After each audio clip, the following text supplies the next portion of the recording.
Fortnite Wrecked. The latest season for Chapter 5 is coming to a close, and in this video, I will be doing my review for Chapter 5 Season 3. So, let's just jump into it.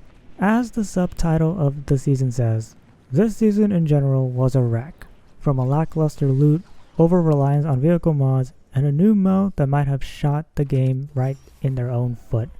But we'll get to that. In the last season, Myths and Mortals, we saw the fall of Zeus as Hope and Jones took down the god, but he left something that led to the next season, a giant storm cloud that was approaching the southern part of the island after he electrified Pandora's box. On the other hand, we, the Loopers, talk to the Oracle throughout the season, and she warns of a mysterious figure coming to the island, the Wanderer. Fast forward to the start of Chapter 5 Season 3, Fortnite Wrecked has become one of the worst seasons for Chapter 5 and maybe one of the worst seasons in the game's history. The overall presentation and theme that Epic has leaned on for the season was a Mad Max-like theme that had a wasteland area covered in sand. In other words, a desert biome. And with that new biome, it allowed new POIs to take over old ones from the last season. Fencing Fields is no more as it has been replaced with the Nitro Dome, a wasteland coliseum that has a mechanic during matches that I will touch upon later. Snooty Steps is now the sand-covered POI Sandy Steps, while we have two new POIs that were added for the season, Redline Rig and Brutal Beachhead, where the season's villain flagship, the Leviathan, is positioned at. The new mechanics that were added for the season puts focus on aggression and offense as we are introduced to Nitro, a gameplay mechanic that works like Slap from Chapter 4, but it works for both players and vehicles, but both have different properties for a limited amount of time. For players, they have increased movement speed, unlimited stamina, fall damage immunity, and can be juggernaut by running through buildings. On the vehicle side, however, we have increased driving speed, decreased fuel consumption, and damage to other vehicles or players at a sufficient speed. You can get Nitro through Nitro barrels that are scattered throughout the desert biome, Nitro splashes that are available as ground loot or in chests, flaming boost hoops that are around roads, and through a medallion that I will talk about later. Of course, Nitro isn't the only mechanic that promotes the aggression and offensive playstyle, as the big talk about this season are the vehicles. Vehicles have been getting the biggest attention as Epic brought in vehicle mods to the game. There are 6 vehicle mods, but you can only choose up to 2 on the roof, front bumper, and tires of a car. The roof mods include a grenade launcher or a machine gun. As for the front bumper mods, spiked bumper is brand new while we have the return of cow catchers. The last set of mods are tires, and we see bulletproof tires and the return of off-road tires. The benefit of these vehicle mods is the amount of customization you can do for a vehicle, which is the only positive that I have for the vehicles. However, I have seen the grenade launcher for roof, spike bumper on front, and bulletproof tires that has been like the meta go-to for vehicles for this season. And speaking of vehicles, we have service stations all around the map that not only refuels a vehicle, but also repairs it as well.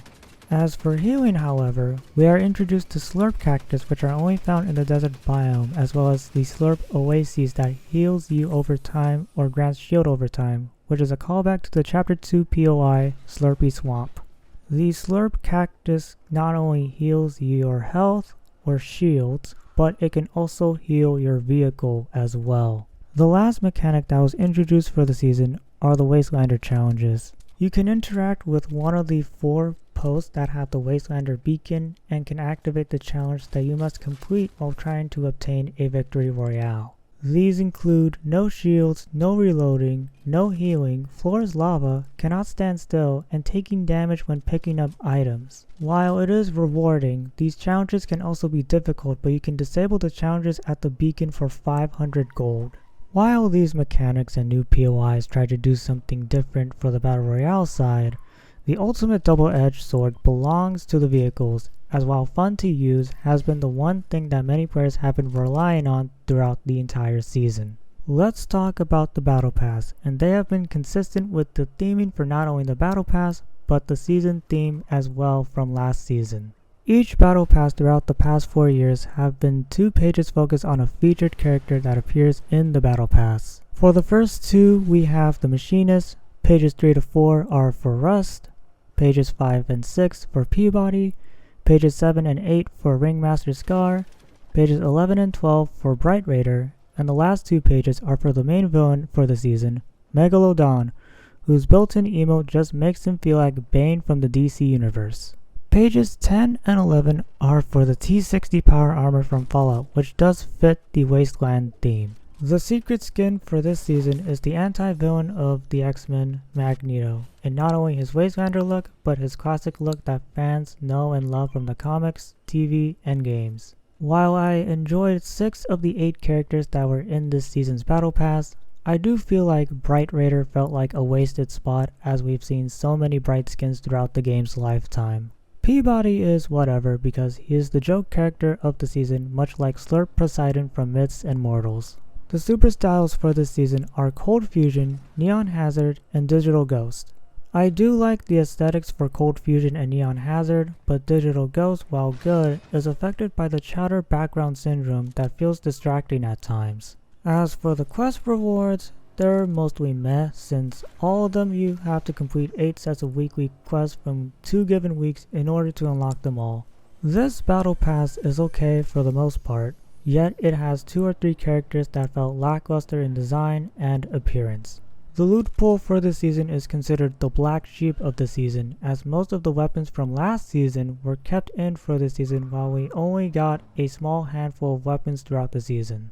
Out are some of the Greek-themed weapons from last season like the Warforged AR, and in are some of the most interesting, fun, and yet annoying set of new weapons that fit the season. The Boom Bolt, a semi-automatic crossbow that works like the explosive bow, the Tri-Beam laser rifle, the fall-themed weapon that works like the Star Wars blaster rifles, the tow hook cannon, an interesting weapon that allows you to latch yourself into cars and surf them until you go close to them and hop on top of it, the heavy impact sniper rifle, a one-shot weapon that does 3 times damage multiplier and knock back towards vehicles on hit, and everyone's go-to weapon, the Nitro Fist, the melee weapon that is a better kinetic blade that does a 3-punch combo, uppercut, and air punches up to 4 times for the regular version, or 5 if you have the mythic version, per charge. While I enjoyed all of the new weapons, only 2 have been relied on for this season's meta, the Nitro Fist and the Boom Bolt, which makes the other weapons lackluster.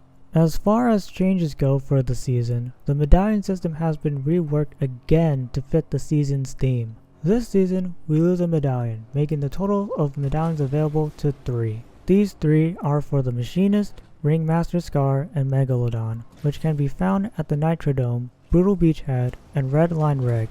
However, both Machinist and Megalodon do drive out on the roads on a convoy, which makes this change good on itself, and where you could actually find the battle bus as well.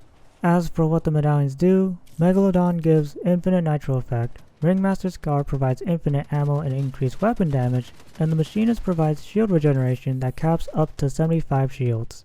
One medallion in particular that I want to touch upon is Ringmaster Scar, where the only way to obtain her medallion is through surviving the Nitrodome for a period amount of time before she spawns in, so you can take her out and get not only her medallion but also her car.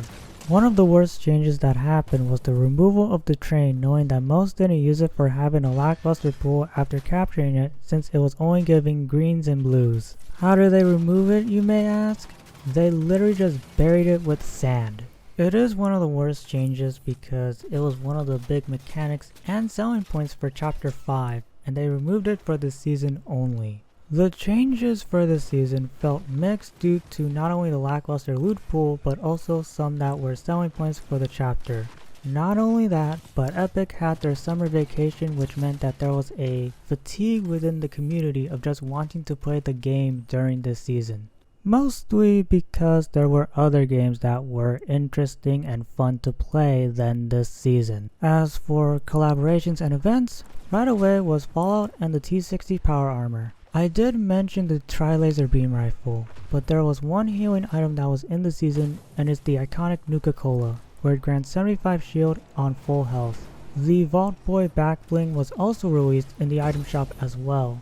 However, the first real collaboration we got was Lethal Company with the employee that became a great asset in the game. This marks a world record for not only the game but for developer Zeekers, as the shortest amount of time to get a collaboration in Fortnite in the span of 7 months since the release of Lethal Company.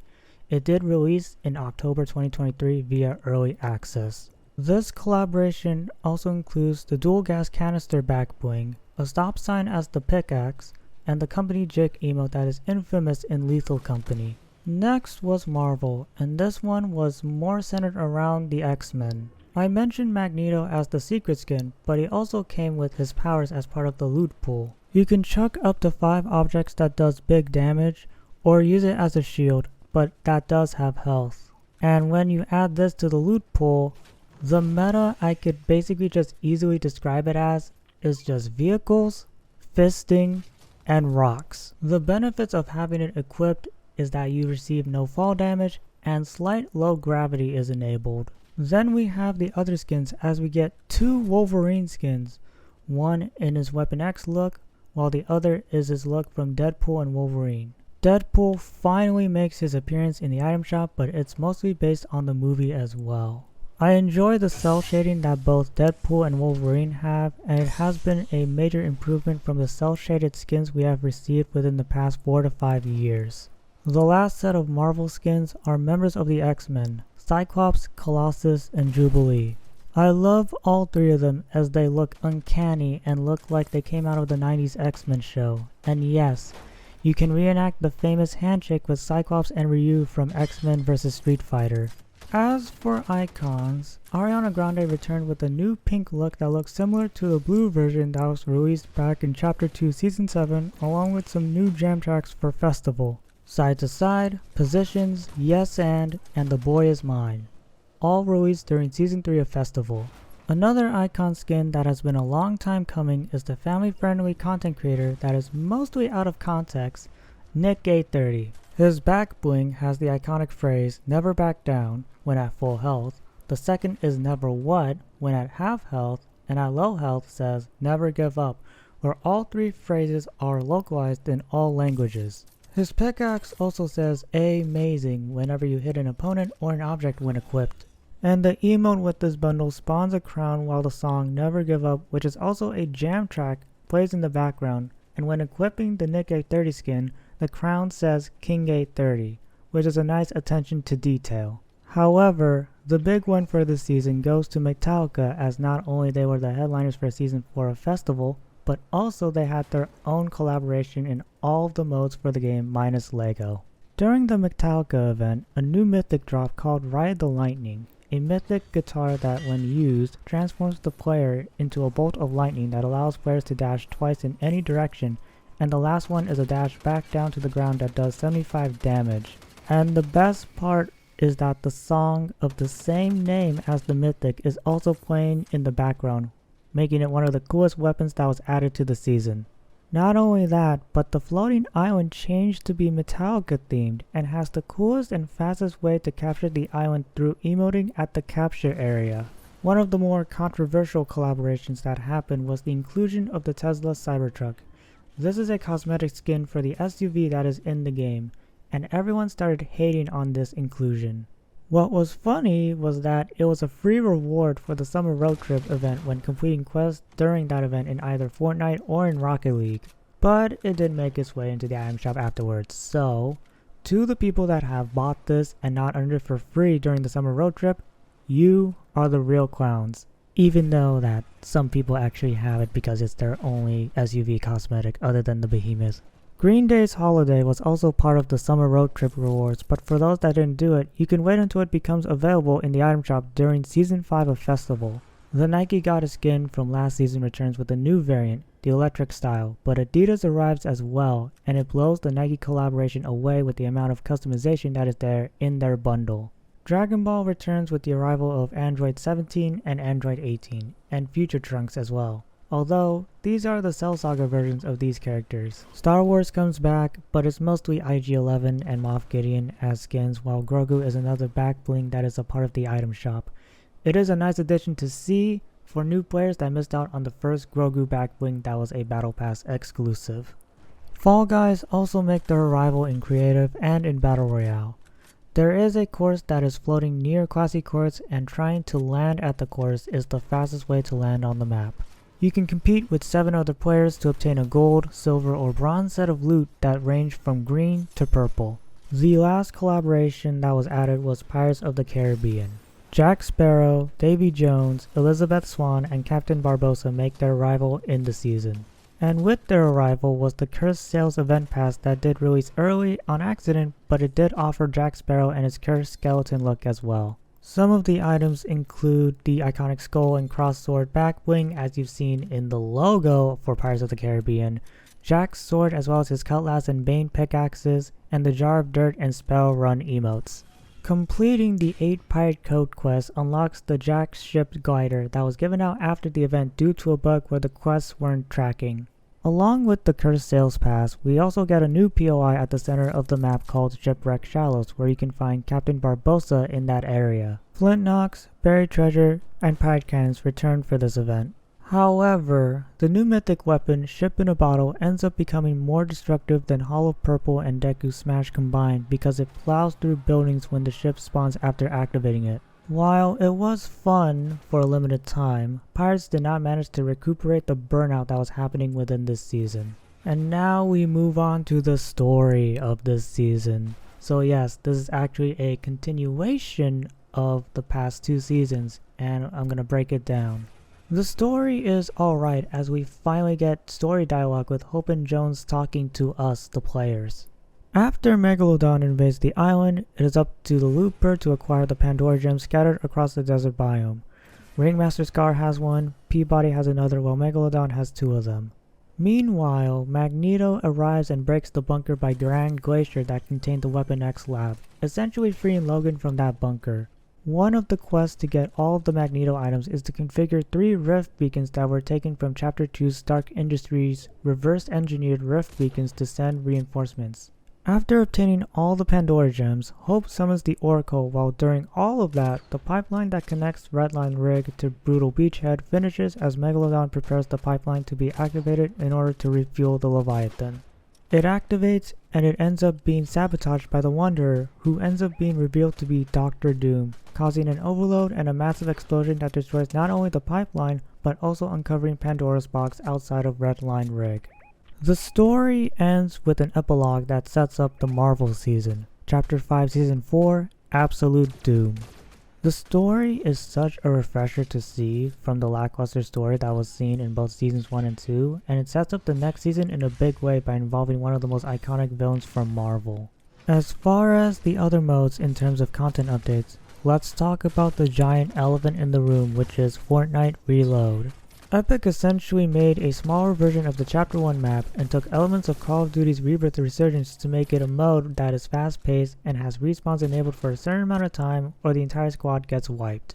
It is available in both regular BR and in Zero Build, and the weapon pool are weapons that we have played within the past 4 chapters of this game's history, and it will be cycling through the various weapons that we have seen in the game's history in various content updates in each season.